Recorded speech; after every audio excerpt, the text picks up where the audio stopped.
Bem, a gente deve entender que a Semana de Arte Moderna foi uma manifestação artística e cultural que vai ocorrer lá no Teatro Municipal da cidade de São Paulo, no estado de São Paulo, entre os dias de 13 a 18 de fevereiro, uma semana mesmo. E vai acontecer lá no ano de 1922 e vai ser intitulada Semana de 22. Bem, o evento ele vai reunir várias apresentações, entre elas tem a dança, música, poesia, a exposição de obras e também muitas palestras. Os artistas que estavam envolvidos nessa semana, eles vão propor, tentar, né, pelo menos, que a gente sabe que lá na frente vai trazer muitos debates negativos a respeito dessa arte, dessa semana de arte moderna. Eles vão propor uma nova visão de arte a partir de uma estética inovadora que vai ser inspirada nas vanguardas europeias. E juntos eles vão visar o que? A renovação social do país e também a renovação artística. Era o principal motivo que eles estavam fazendo essa semana, era essa renovação tanto social e artística do país que não estava, vamos dizer assim, avançando culturalmente. E isso vai ser deflagrado lá na semana de 22, que é a Semana da Arte Moderna, como eu falei. Bem, nós estávamos no centenário da independência do Brasil, que foi ocorrido lá em 1822, e o Brasil vai passar o quê? Por diversas modificações, principalmente sociais, políticas e econômicas. Isso tudo por conta da industrialização, lá no fim da Primeira Guerra Mundial. Enfim, e vai surgir a necessidade de fazer o quê? De eles tentarem recorrer a uma nova estética.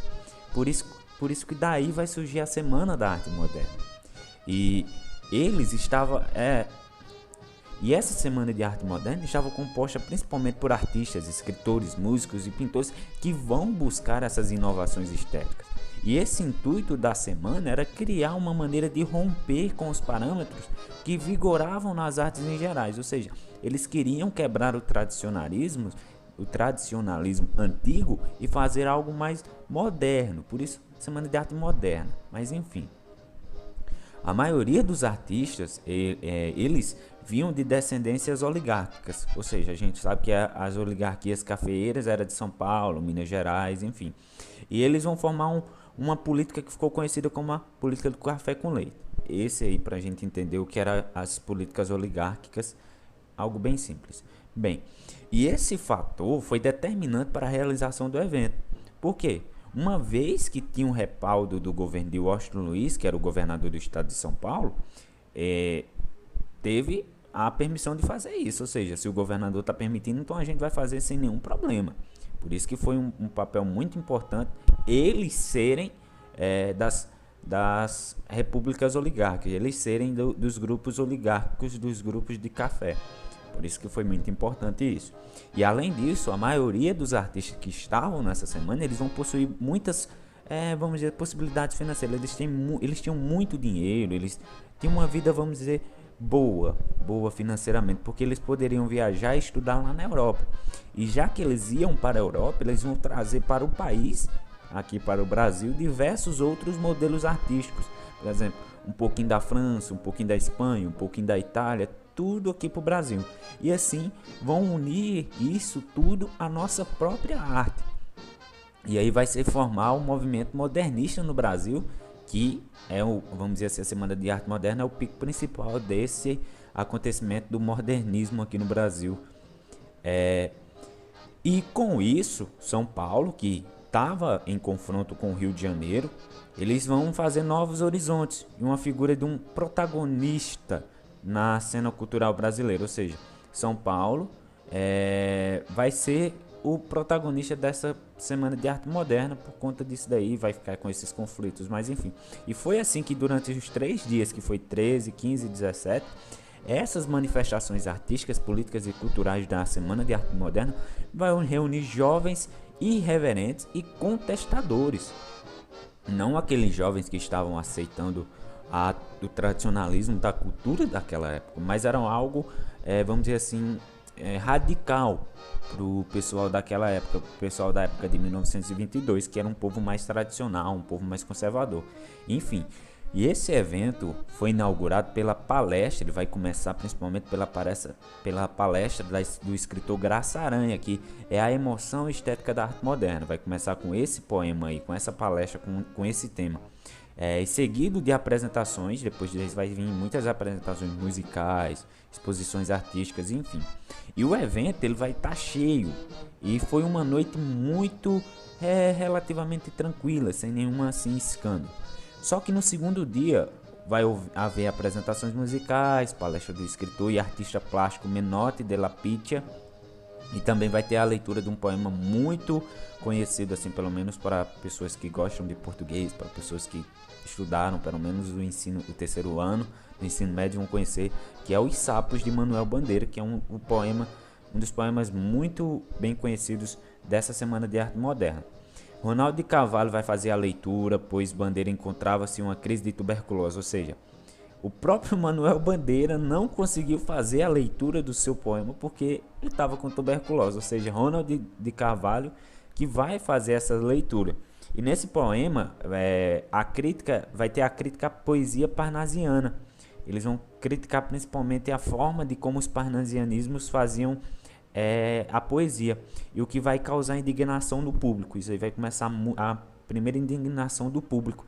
E quando ele estava lendo esse poema, começou muitas vaias, som de latidos, relincho, enfim. O povo odiou o que eles fizeram, o povo odiou essa leitura de Os Sapos por essa crítica, já que o parnasiano já estava instalado, vamos dizer assim, na cultura daquele povo.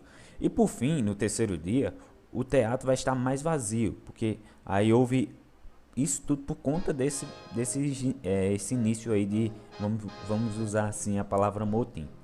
Bem, e houve a apresentação musical com mistura de instrumentos exibida pelo carioca Vilas Lobos também. Nesse dia, o músico vai subir ao palco vestindo a casaca e calçando um pé de sapato e o outro chinelo, ou seja, algo muito diferente, algo todo aleatório. Só que o público vaiou pensando que se tratasse de uma atitude afrontosa. Aí depois foi explicado que o artista estava com um calo no pé. Olha só que coisa interessante. Ele foi fazer lá a apresentação dele, só que um pé estava um sapato e o outro estava sandália. O povo pensava que aquilo era uma crítica, o povo pensava que aquilo era algo que estava afrontando a tradição daquela época. E no final o cara só estava com um calo no sapato. E a gente tem alguns artistas principais artistas, autores que participaram dessa semana, que são muito conhecidos, que são ele: Mário de Andrade, Oswald de Oliveira, Graça Aranha, Victor Brechetti, Di Cavalcante e Anita Malfatti, que também é muito conhecida nesse movimento. E a crítica para essa semana de 22 foi muito severa, porque as pessoas ficaram muito desconfortáveis com as apresentações que começaram a surgir, porque eles não conseguiram compreender, eles não conseguiram entender o que era que essa nova arte queria trazer. E os envolvidos chegaram a ser comparados a doentes mentais e loucos, acredite se quiser, porque foi algo assim, vamos dizer, eu vou usar esse termo aqui, mas talvez eu esteja errado, mas enfim, estava algo acima do tempo deles, estava algo à frente do tempo deles. Então o povo ficou sem entender. E com isso ficou claro que faltava uma preparação da população para a recepção de tais modelos artísticos. E Monteiro Lobato, que a gente conhece Monteiro Lobato, foi um dos escritores que mais atacou as ações da semana de 22 e anteriormente. Após a semana dessa arte moderna, foi considerado um dos marcos mais importantes na história da cultura brasileira. E isso, graças a essa semana de 22, houve alguns contrapontos, algumas coisas que não foram, algumas pessoas, alguns grupos que não foram contra que foram contra essa semana, que foi os movimentos e os manifestos que foram criados. Que nós temos o movimento Pau Brasil, o movimento Verde e Amarelo, o movimento Antiprofrágil e também nós temos o Manifesto Regionalista, que estavam atacando com veemência essa nova arte, essa nova cultura, essa semana de 22. E nessa semana de 22, nessa semana assim do modernismo, principalmente do modernismo em si, foram criadas muitas, tinham algumas características que diferenciavam eles das outras artes, dos outros grupos, que foi o que? A ausência do formalismo. Eles não tinham formalidade como era de costume nos outros grupos. Eles tiveram uma ruptura com o academicismo, com o tradicionalismo. Eles estavam criticando principalmente diretamente o parnasiano. Eles não gostavam do modelo parnasiano de fazer poesia, de fazer vamos dizer assim, arte entre aspas. Eles tinham várias influências das vanguardas artísticas europeias, que foi o que eu falei, que era o futurismo, o cubismo, o dadaísmo, o surrealismo, o expressionismo. Eles agora vão trazer a valorização da nossa identidade, do nosso Brasil. A cultura brasileira vai estar mais presente do que a cultura, apesar de ser baseada nas vanguardas europeias, a cultura brasileira vai estar mais presente nas artes. E vão também ter a fusão de influências externas aos elementos brasileiros, que foi o que eu falei. Eles vão trazer um pouquinho de lá, um pouquinho daqui, um pouquinho da cá e juntar tudo aqui no nosso Brasil. Vai juntar tudo para criar a nossa cultura. Que é o que a gente estava estudando na cultura brasileira, na disciplina de cultura brasileira. Que o Brasil é uma mistura de tudo, por isso que torna a gente diferente dos outros países. As experimentações estéticas, eles vão diferenciar, eles vão experimentar coisas diferentes, por isso que eles são muito vaiados, são muito criticados. Eles têm a liberdade de expressão, não precisa ser algo formal, algo que venha ser tudo tintim por tintim. A aproximação da linguagem oral com utilização da linguagem coloquial e vulgar. E também tem as temáticas nacionalistas e cotidianas.